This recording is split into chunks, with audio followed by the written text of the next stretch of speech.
Sebagai kota industri, Batam menjadi kota tujuan para pencari kerja mengadu nasib. Selain banyak perusahaan yang secara khusus melakukan perekrutan tenaga kerja dari luar daerah, para pencari kerja umumnya datang bersama kerabat yang telah lebih dulu merantau di Batam. Dan angka pencari kerja di Batam akan naik drastis saat usai Lebaran seperti saat ini. Untuk membahas hal tersebut, saat ini kita sudah terhubung dengan Bapak Mustafa, anggota DPRD Batam yang juga Ketua Bapemperda Pelaksanaan Penempatan Ketenagakerjaan Kota Batam. Assalamualaikum Pak Mus, apa kabar? Waalaikumsalam warahmatullahi wabarakatuh. Alhamdulillah, baik Mbak. Baik, Pak Mus, terkait banyaknya pendatang baru nih yang umumnya pencari kerja dari luar daerah usai Lebaran, menurut Pak Mus seperti apa? Apakah sudah biasa atau hal baru di Kota Batam? Ya, makasih Mbak Putri ya. Ya, Mbak Putri. Jadi tentang migrasi dari luar daerah untuk datang ke Batam itu tentu tidak bisa dihindari karena selain juga Batam sebagai magnet yang mungkin di daerah lain itu dianggap Batam adalah bisa menjadikan tempat mengadu nasib, di sisi lain maka pada posisi ini itu tidak bisa dihindari. Bahkan Batam itu tergolong 5 kota menjadi tujuan para pencari kerja sesuai hasil dari penelitian kami waktu kita membuat peraturan daerah nomor 2 2024 Perda Penempatan Tenaga Kerja. Jadi itu sudah betul-betul sudah kita pahami betul, dan ini pasti artinya saat itu mudik balik biasanya bawa saudaranya atau familinya, dan nanti puncaknya itu adalah di bulan Juli lulusan baru dari daerah lain juga akan datang ke Kota Batam. Seperti itu, Mbak. Wali Kota Batam menyatakan bahwa pencari kerja yang datang harus memiliki skill. Sepakatkah Pak Mus dengan itu? Ya, artinya kan tergantung. Di Batam itu ada beberapa basic kerja ya. Contoh di manufacturing. Manufacturing itu ribuan karyawannya itu dia skill itu tidak menjadi acuan. Karena yang diambil adalah lulusan SLTA, SMA, tapi pada attitude kerja. Disiplin kerja, attitude kerja. Itu yang kelas operator ya. Kelas operator. Nah, pekerjaan-pekerjaan yang membutuhkan skill itu rata-rata ada di galangan kapal. Yaitu untuk welder, terus Peter, itu kan scaffolding, mungkin itu akan dibutuhkan di galangan kapal. Tetapi hari ini galangan kapal pun kurang menarik lagi karena ada tawaran dari galangan kapal Korea yang di Busan itu juga menjanjikan. Gitu. Artinya bagi mereka yang sudah punya skill, maka mereka ada beberapa yang kami temuin itu malah melamarnya bukan di Batam tapi di Korea. Seperti itu. Iya.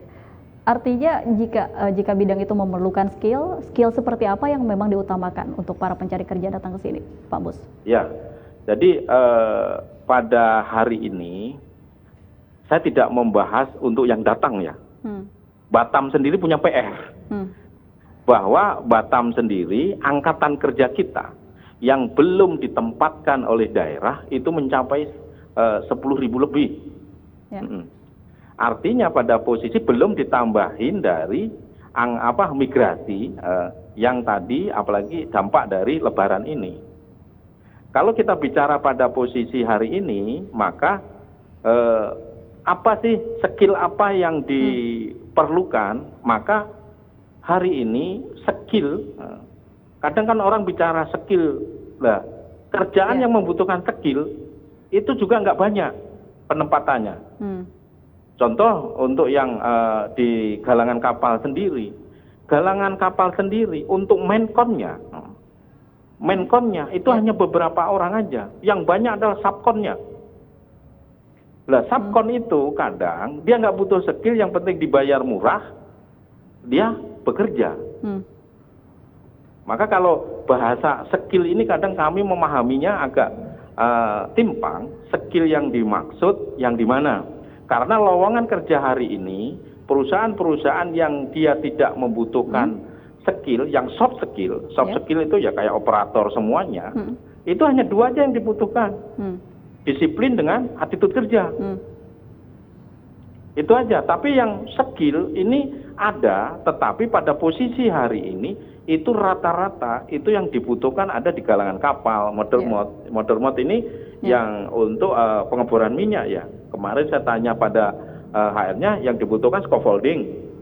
Scaffolding sama beberapa ahli milling ya, milling untuk apa namanya mesin-mesin CNC ya. Nah itu paling itu yang mungkin skill yang dimaksud. Tapi untuk manufacturing kan ini harus kita pisahkan, galangan kapal, manufacturing sama pengeboran, perusahaan-perusahaan pengeboran. Ini yang dibutuhkan kan beda. Seperti itu, Mbak. Iya. Tapi bagaimana dengan implementasi Perda penyelenggaraan penempatan ketenagakerjaan sendiri, Pak Mus, terhadap para pendatang atau pencari kerja tersebut? Ya, ini akan berimbas pada penerapan Perda nomor 2 2024. Pertama, dari Perda itu mensyaratkan perusahaan untuk memprioritaskan masyarakat yang berKTP Batam. Satu, bagi pendatang maka dia harus menyiapkan AK4 kalau nggak salah atau kartu kuning bahasanya, itu dari daerahnya.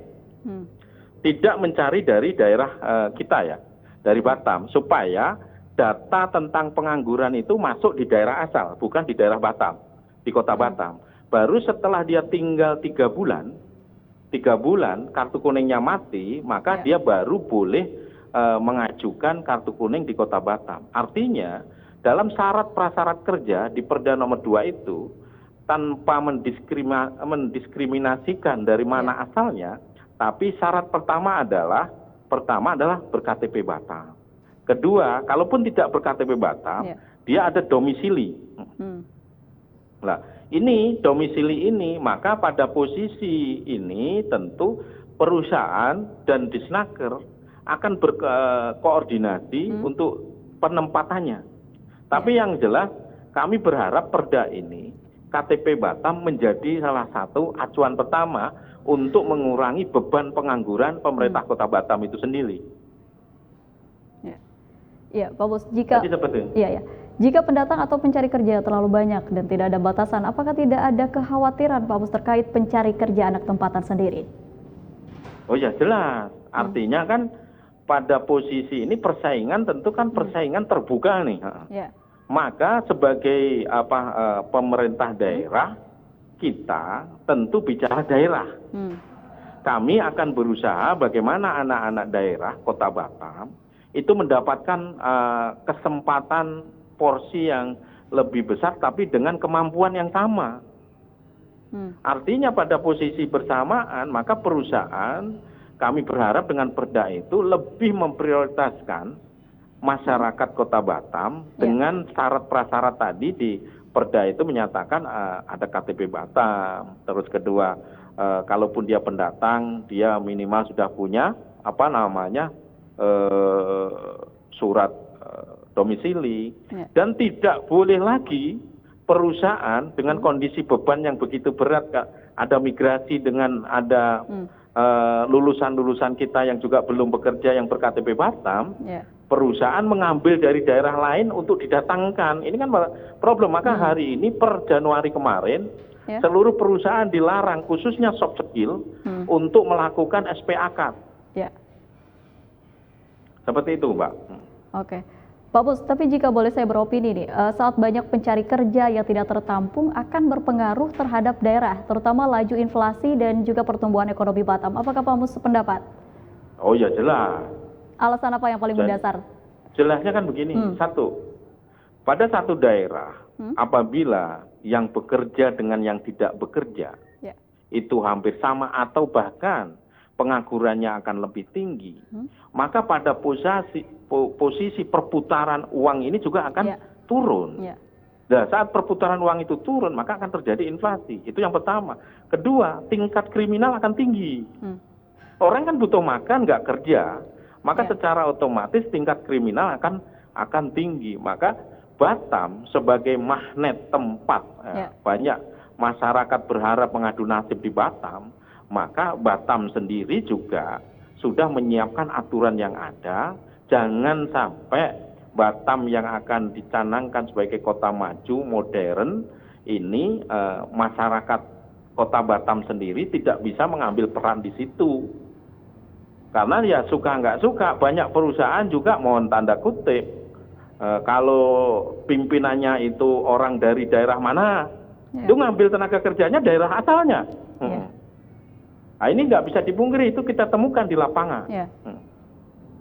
Seperti itu. Kalau opini Mbak Putri mengenai akan berdampak sangat luas nggak apabila pendatang atau migrasi pencari kerja ini akan menumpuk di kota Batam, sehingga akan membludak, tentu opini Mbak Putri betul, inflasi pasti, tingkat kriminal pasti naik, kan seperti itu.